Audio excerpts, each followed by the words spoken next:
Here I'm in Adobe Photoshop CS2, and I'm going to show you the technique for compositing rendered images that have alpha channels. I'll select one of the images that was output using the Render Matte script. Go to the Channels palette, and you'll notice that there's an alpha channel.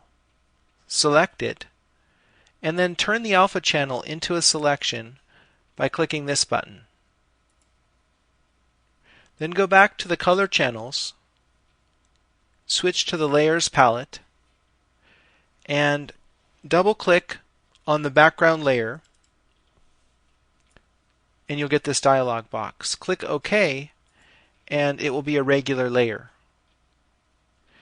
Then click the Add Layer Mask button to convert the selection into a mask. This is what we have to do for each one of the composited images. And if you do this a lot, you can create an action. And I discuss that in my book, Enhancing CAD Drawings with Photoshop. But I'll just do it manually for these three images.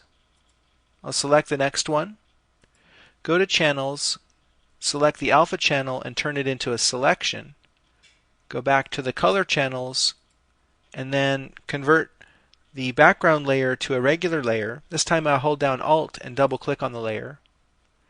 And then I'll convert the selection to a mask. One more time.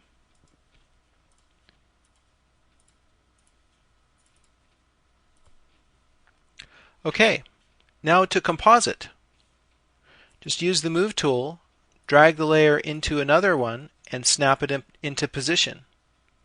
Do the same over here. And we also need a background layer here. I'll create a new layer and drag it to the bottom of the stack and use Layer, New, Background from Layer.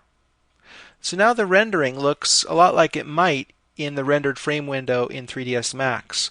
But now that we have it in Photoshop, each object is a separate layer.